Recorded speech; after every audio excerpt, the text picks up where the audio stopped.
विधानसभा speaker Shri Rajendra Trivedi ji, केंद्रीय स्वास्थ्य मंत्री डॉक्टर हर्षवर्धन जी, डिप्टी सीएम भाई नितिन पटेल जी, मंत्रिमंडल के मेरे साथी श्रीमान अश्विनी चौबे जी, मनसुख भाई मांडविया, पुरुषोत्तम रूपाला, गुजरात सरकार में मंत्री श्री भूपेंद्र सिंह चुड़ासमा, श्री किशोर कानानी, अन्य सभी मंत्रीगण, सांसदगण, धारासभ्यगण, अन्य सभी महानुभाव, भाइयों और बहनों, नया साल दस्तक दे रहा है। आज देश के मेडिकल इंफ्रास्ट्रक्चर को मजबूत करने वाली एक और कड़ी जुड़ रही है। राजकोट में all India institute of medical sciences का शिलान्यास गुजरात के साथ साथ पूरे देश में स्वास्थ्य और मेडिकल एजुकेशन के नेटवर्क को उसके कारण बल मिलेगा। भाइयों और बहनों, साल 2020 को एक नई नेशनल हेल्थ फैसिलिटी के साथ विदाई देना इस साल की चुनौतियों को भी दर्शाता है और नए साल की प्राथमिकताओं को भी स्पष्ट करता है। ये साल पूरी दुनिया के लिए स्वास्थ्य के रूप में अभूतपूर्व चुनौतियों का साल रहा है। इस साल ने दिखाया है कि स्वास्थ्य ही संपदा है। ये कथा हमें हमारे पूर्वजों ने क्यों सिखाई है, ये हमें बार बार क्यों रटाया गया है, ये 2020 ने हमें भली भांति सिखा दिया। स्वास्थ्य पर जब चोट होती है तो जीवन का हर पहलू बुरी तरह से प्रभावित होता है और सिर्फ परिवार नहीं, पूरा सामाजिक दायरा उसकी लपेट में आ जाता है। और इसलिए साल का यह अंतिम दिन भारत के उन लाखों डॉक्टर्स, हेल्थ वॉरियर्स, सफाई कर्मियों, दवा दुकानों में काम करने वाले और दूसरे फ्रंटलाइन कोरोना योद्धाओं को याद करने का है, जो मानवता की रक्षा के लिए लगातार अपने जीवन को दांव पर लगा रहे हैं।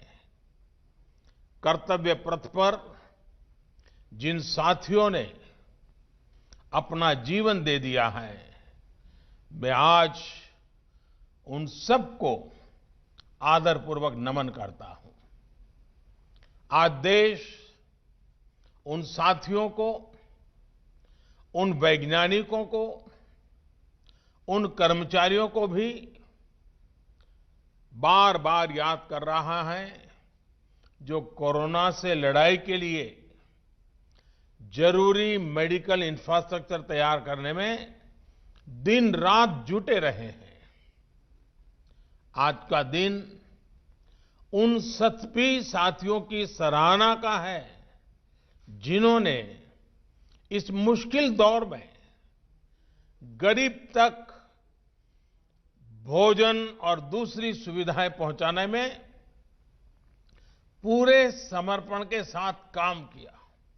इतना लंबा समय, इतनी बड़ी आपदा, लेकिन ये समाज की सामूहिक संगठित ताकत, समाज का सेवा भाव, समाज की संवेदनशीलता, उसी का नतीजा है कि देशवासियों ने किसी गरीब को भी इस कठिनाई भरे दिनों में रात को भूखा सोने नहीं दिया। ये सब नमन के पात्र हैं, आदर के पात्र हैं। साथियों, मुश्किल भरे इस साल ने दिखाया है कि भारत जब एकजुट होता है तो मुश्किल से मुश्किल संकट का सामना वो कितनी प्रभावी तरीके से कर सकता है। भारत ने एकजुटता के साथ जिस प्रकार समय पर प्रभावी कदम उठाए, उसी का परिणाम है कि आज हम बहुत बेहतर स्थिति में हैं। जिस देश में 130 करोड़ से ज्यादा लोग हों, घनी आबादी हो, वहां करीब करीब 1 करोड़ लोग इस बीमारी से लड़कर जीत चुके हैं।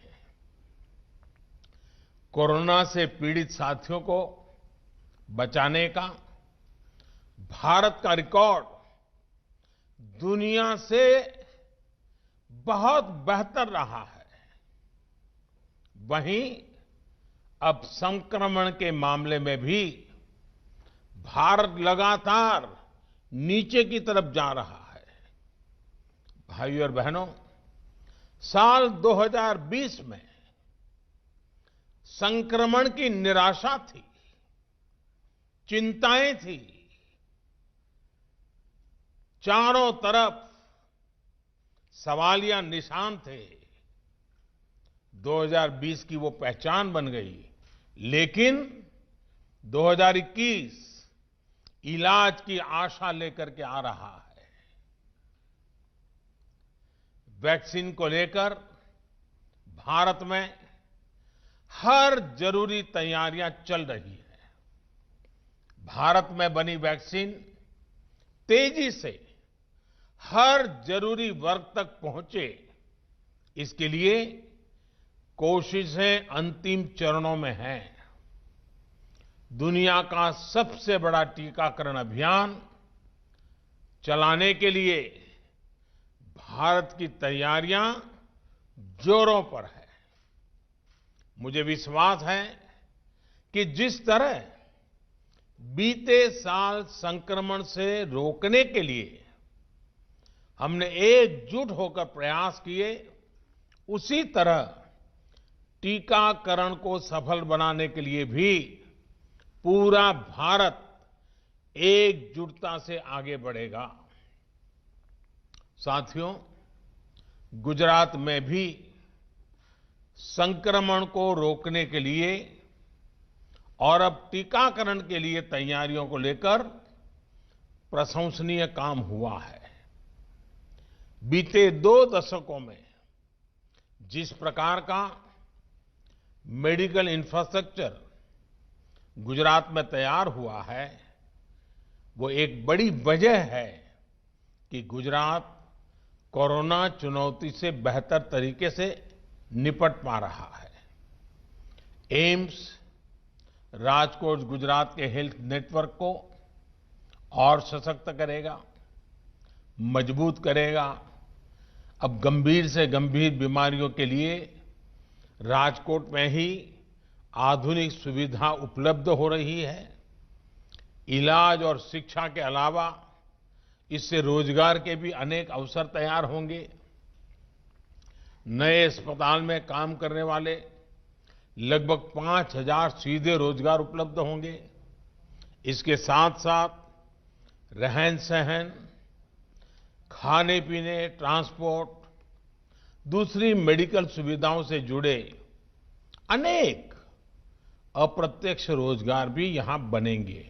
और हमने देखा है कि जहां बड़ा अस्पताल होता है तो उसके बाहर एक छोटा शहर ही बस जाता है। भाइयों और बहनों, मेडिकल सेक्टर में गुजरात की इस सफलता के पीछे 2 दशकों का अनवरत प्रयास है, समर्पण और संकल्प है।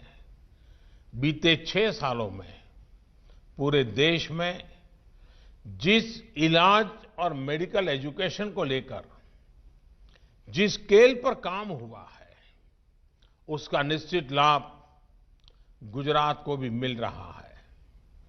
साथियों, बड़े अस्पतालों की स्थिति, उन पर दबाव से आप भी भलीभांति परिचित हैं। स्थिति ये थी कि आजादी के इतने दशकों के बाद भी सिर्फ 6 एम्स ही बन पाए थे। 2003 में अटल जी की सरकार ने 6 और एम्स बनाने के लिए कदम उठाए थे। उनके बनाते बनाते 2012 आ गया था, यानी 9 साल लग गए थे। बीते 6 सालों में 10 नए एम्स बनाने पर काम शुरू कर चुके हैं, जिनमें से कई आज पूरी तरह से काम शुरू कर चुके हैं। एम्स के साथ साथ देश में 20 एम्स जैसे ही सुपर स्पेशलिटी हॉस्पिटल्स का निर्माण भी किया जा रहा है। साथियों, साल 2014 से पहले हमारा हेल्थ सेक्टर अलग अलग दिशा में अलग अलग अप्रोच के साथ काम कर रहा था।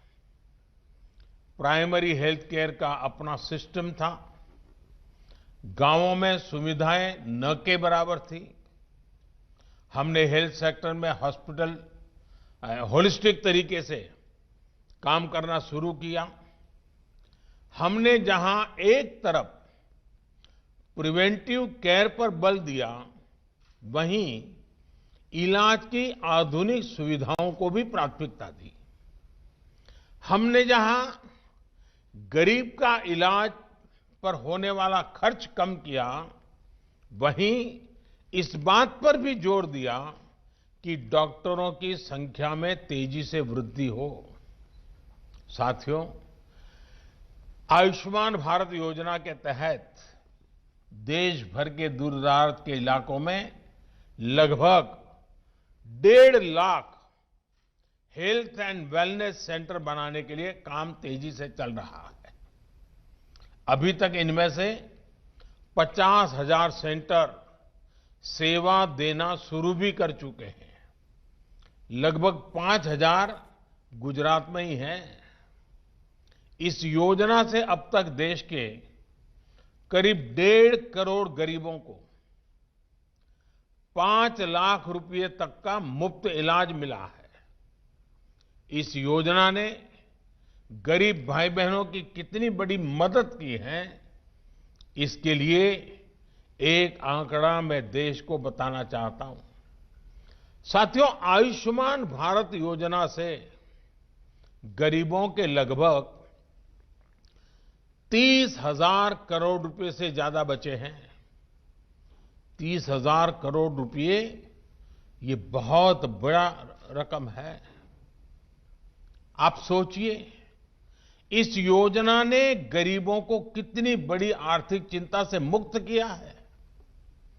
कैंसर हो, हार्ट की प्रॉब्लम हो, किडनी की परेशानी हो, अनेकों गंभीर बीमारियों का इलाज मेरे देश के गरीबों ने मुफ्त कराया है, और वो भी अच्छी अस्पतालों में। साथियों, बीमारी के दौरान गरीबों का एक और साथी है जन औषधि केंद्र।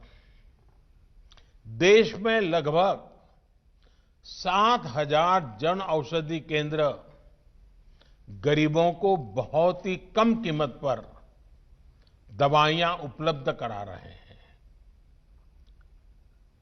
इन जन औषधि केंद्रों पर दवाइयां करीब करीब 90% तक सस्ती होती हैं, यानी 100 रुपए की दवाई 10 रुपए में मिलती है।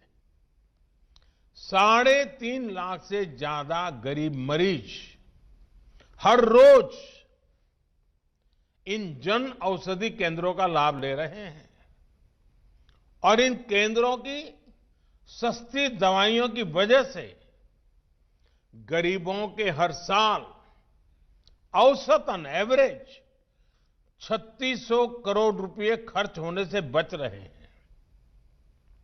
आप अंदाजा लगा सकते हैं कि कितनी बड़ी मदद हो रही है।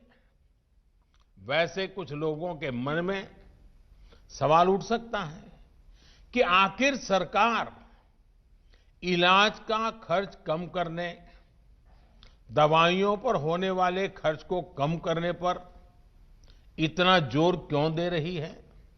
साथियों, हम में से अधिकांश उसी पृष्ठभूमि से निकले लोग हैं। गरीब और मध्यम वर्ग में इलाज का खर्च हमेशा से बहुत बड़ी चिंता रहा है। जब किसी गरीब को गंभीर बीमारी होती है तो इस बात की संभावना बहुत ज्यादा होती है कि वो अपना इलाज कराए ही नहीं।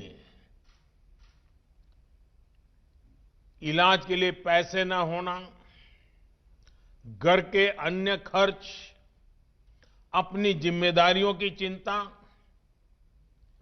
व्यक्ति के व्यवहार में ये बदलाव ला ही देती है। और हमने देखा है, जब गरीब बीमार हो जाता है, पैसे नहीं होते हैं, तो क्या करता है? दोहरे धागे की दुनिया में चला जाता है, पूजा पाठ की दुनिया में चला जाता है। उसको लगता है शायद वहीं से बच जाऊंगा, लेकिन वो इसलिए जाता है, हम ये न कहें कि वो अंधश्रद्धा है, वो इसलिए जाता है कि उसके पास सही जगह पर जाने के लिए पैसे नहीं हैं, गरीबी उसको परेशान कर रही है।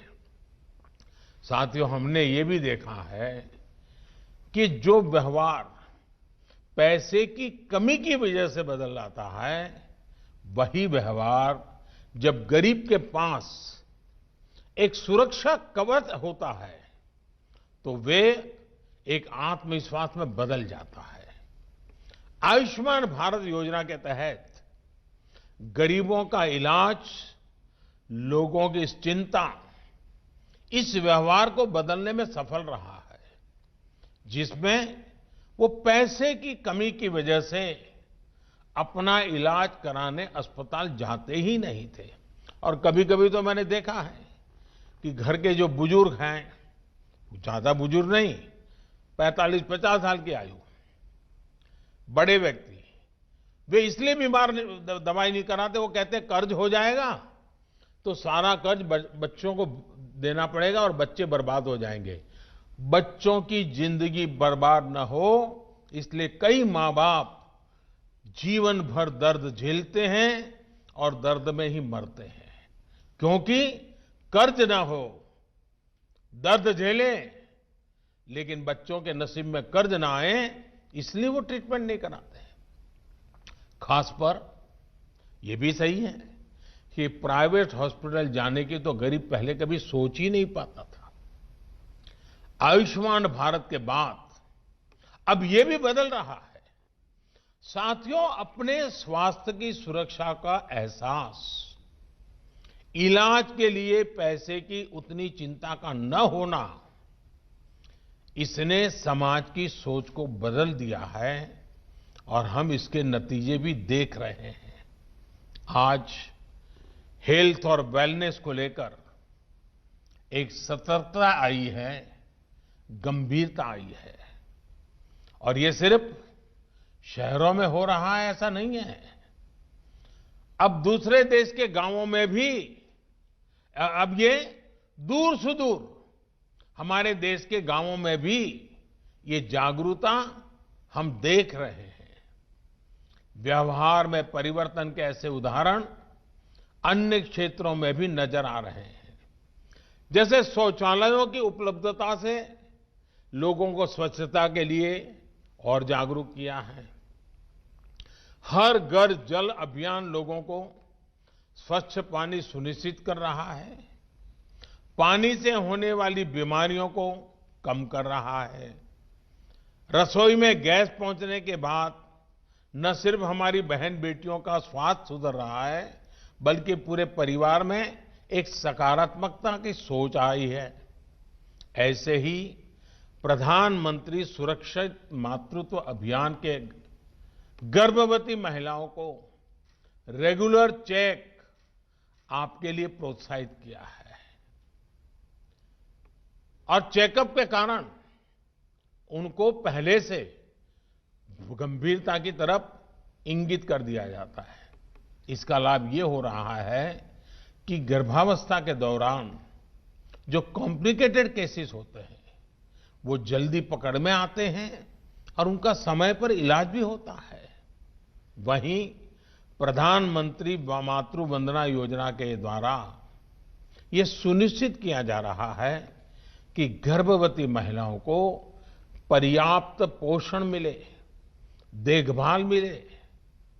पोषण अभियान ने भी उनमें जागरूकता बढ़ाई है। इन सारे प्रयासों का एक बहुत बड़ा लाभ ये मिला है कि देश में मैटरनल मोर्टेलिटी रेट, माता मृत्यु दर पहले के मुकाबले काफी कम हो रहा है। साथियों, सिर्फ आउटकम परिणाम पर ही फोकस करना काफी नहीं होता है। इम्पैक्ट महत्वपूर्ण है, लेकिन इम्प्लीमेंटेशन भी उतना ही महत्वपूर्ण है। और इसलिए मैं समझता हूं कि व्यवहार में व्यापक परिवर्तन लाने के लिए हमें सबसे पहले प्रक्रिया में सुधार करना आवश्यक होता है। बीते वर्षों में देश ने इस पर बहुत जोर दिया गया है। इसका नतीजा यह है, हम देख रहे हैं कि देश के हेल्थ सेक्टर में जहां जमीनी स्तर पर बदलाव आ रहा है और लोगों को जो सबसे बड़ी चीज मिली है वो है एक्सेस, स्वास्थ्य सुविधाओं तक उनकी पहुंच। और मैं स्वास्थ्य और शिक्षा के एक्सपर्ट से आज ये भी आग्रह करूंगा कि वो सरकार की इन योजनाओं का बेटियों की एजुकेशन पर जो प्रभाव पड़ा है उसका जरूर अध्ययन करें। ये योजनाएं, ये जागरूकता एक बड़ी वजह है जो स्कूलों में बेटियों की ड्रॉप आउट रेट में कमी ला रही है।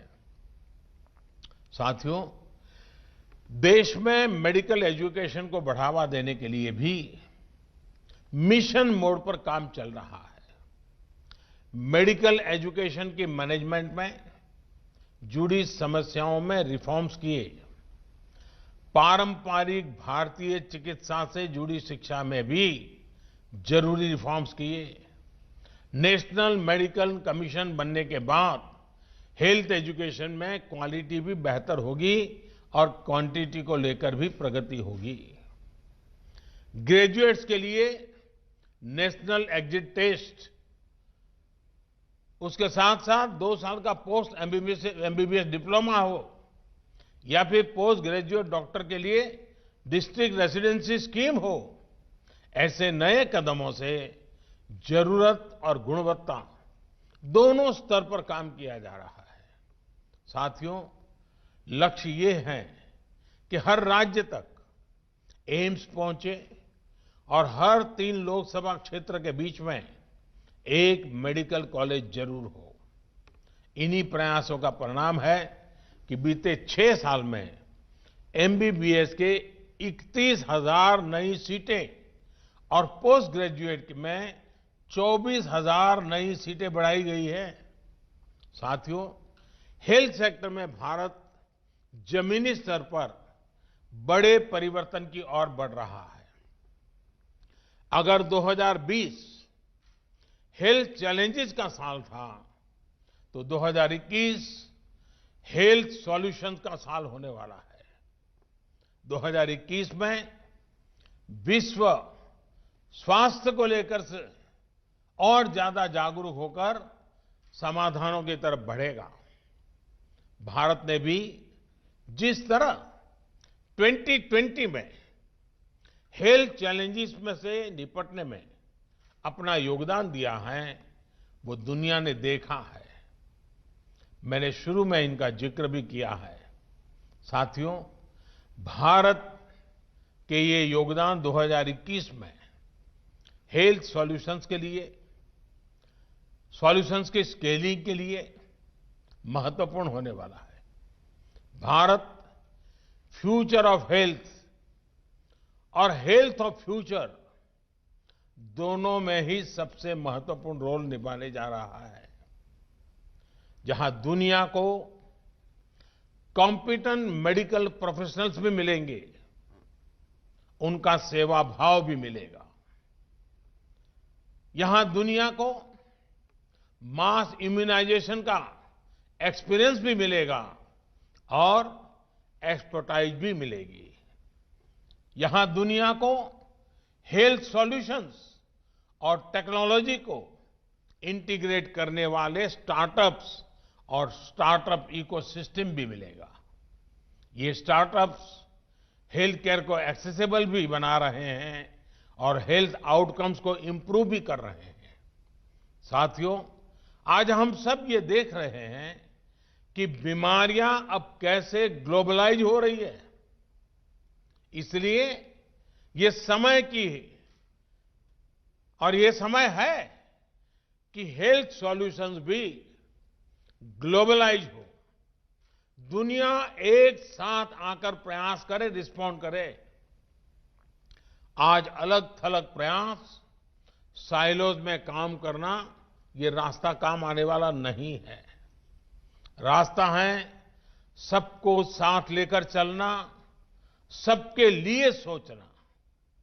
और भारत आज एक ऐसा ग्लोबल प्लेयर है जिसने ये करके दिखाया है। भारत ने डिमांड के मुताबिक एडप्ट, इवॉल्व एंड एक्सपांड करने की अपनी क्षमता को साबित किया है। हम दुनिया के साथ आगे बढ़े, कलेक्टिव एफर्ट्स में वैल्यू एडिशन किया और हर चीज से ऊपर उठकर हमने सिर्फ और सिर्फ मानवता को केंद्र में रखा, मानवता की सेवा की। आज भारत के पास क्षमता भी है और सेवा की भावना भी है। इसलिए भारत ग्लोबल हेल्थ का नर्व सेंटर बनकर उभरा है। 2021 में हमें भारत की इस भूमिका को और मजबूत करना है। साथियों, हमारे यहां कहते हैं, सर्वम अन्य परित्यज्य शरीरम पालयेदतः, यानी सबसे बड़ी प्राथमिकता शरीर के स्वास्थ्य की रक्षा ही है। सब कुछ छोड़कर पहले स्वास्थ्य की ही चिंता करनी चाहिए। नए साल में हमें इस मंत्र को अपने जीवन में प्राथमिकता के साथ उतारना है। हम स्वस्थ रहेंगे तो देश स्वस्थ रहेगा। और हम ये भी जानें, जो फिट इंडिया मूवमेंट चल रहा है वो सिर्फ नौजवानों के लिए ऐसा नहीं है। हर उम्र के लोग ये फिट इंडिया मूवमेंट से जुड़ने चाहिए। और ये मौसम भी फिट इंडिया के अपने मूवमेंट को गति देने के लिए बहुत अच्छा है। कोई परिवार ऐसा ना हो, चाहे योग की बात हो, चाहे फिट इंडिया की बात हो, हमें अपने आप को स्वस्थ रखना ही होगा। बीमार होने के बाद जो परेशानियां होती हैं, स्वस्थ रखने के लिए उतने प्रयत्न नहीं करने पड़ते हैं। और इसलिए फिट इंडिया, इस बात को हम हमेशा याद रखें, अपने आप को फिट रखें, अपने देश को फिट रखें। ये भी हम लोगों का कर्तव्य है। राजकोट के मेरे प्यारे भाइयों बहनों, गुजरात के मेरे प्यारे भाइयों बहनों, ये बात न भूलें कि कोरोना संक्रमण घट जरूर रहा है, लेकिन ये ऐसा वायरस है जो तेजी से फिर चपेट में ले लेता है। इसलिए 2 गज की दूरी, मास्क और सैनिटेशन के मामले में ढील बिल्कुल नहीं देनी है। नया साल हम सभी के लिए बहुत खुशियां लेकर के आए। आपके लिए और देश के लिए नया साल मंगल हो। लेकिन मैं ये भी कहूंगा, मैं पहले कहता था, जब तक दवाई नहीं तब तक ढिलाई नहीं, बार बार कहता था।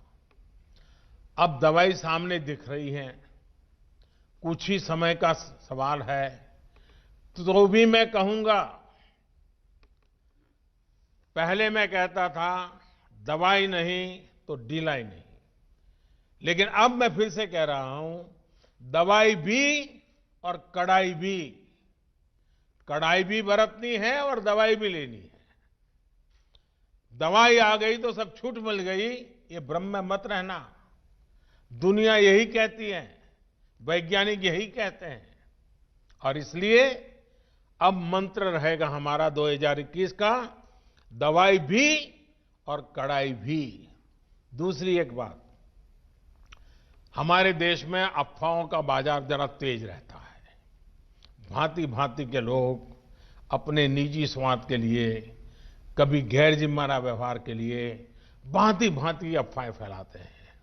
हो सकता है जब वैक्सीन का काम प्रारंभ हो तो भी अफवाहों का बाजार भी उतना ही तेज चलेगा।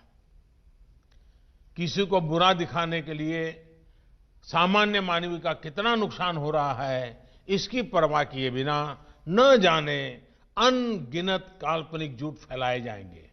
कुछ मात्रा में तो शुरू भी हो चुके हैं, और भोले भाले गरीब लोग या कुछ बदइरादे से काम करने वाले लोग बड़े कन्विक्शन के साथ इसको फैलाते हैं। मेरा देशवासियों से आग्रह होगा कि कोरोना के खिलाफ एक अनजान दुश्मन के खिलाफ लड़ाई है। अफवाहों के बाजार गर्म न होने दें। हम भी सोशल मीडिया में कुछ भी देखा बिना फॉरवर्ड न करें। हम भी एक जिम्मेवार नागरिक के रूप में आने वाले दिनों में देश के अंदर स्वास्थ्य का जो अभियान चलेगा, हम सब अपनी तरफ से योगदान दें, हम सब अपनी तरफ से जिम्मेवारी उठाएं, और जिन लोगों के लिए पहले ये बात पहुंचानी है उनमें हम पूरी मदद करें। जैसे ही वैक्सीन का मामला आगे बढ़ेगा, देशवासियों को समय पर उसकी सूचना मिलेगी। मैं फिर से एक बार 2021 के लिए आप सबको बहुत बहुत शुभकामनाएं देता हूं। અને રાજકોટના મારા ભાઈઓ બહેનોને આજે ઘણા સમય મને ફરી દર્શન કરવાનો મોકો મળ્યો છે। ખાસી મોટી સંખ્યામાં આપના બધાના દર્શન થઈ રહ્યા છે, આપના આશીર્વાદ મળી રહ્યા છે। મારા માટે દુઃખની પણ ઘડી છે, કારણ કે મારા એક અચ્છા મિત્ર ભાઈ અભય ભારદ્વાજ, એમને અમે ગુમાવી દીધા, કોરોનાને કારણે ગુમાવી દીધા। આજે જ્યારે રાજકોટવાસીઓની વચ્ચે આવ્યો છું ત્યારે ભાઈ અભયનું સ્મરણ થવું બહુ સ્વાભાવિક છે। હું એમને આદરપૂર્વક શ્રદ્ધાંજલિ પણ આપું છું, અને ફરી એકવાર રાજકોટવાસીઓને, ગુજરાતવાસીઓના, એમ્સ ગુજરાતના કોને કોના લોકો માટે છે, સૌ ગુજરાતવાસીઓને એમ્સ માટે અનેક અનેક શુભકામનાઓ, નવા વર્ષની ખૂબ ખૂબ શુભકામનાઓ। ધન્યવાદ।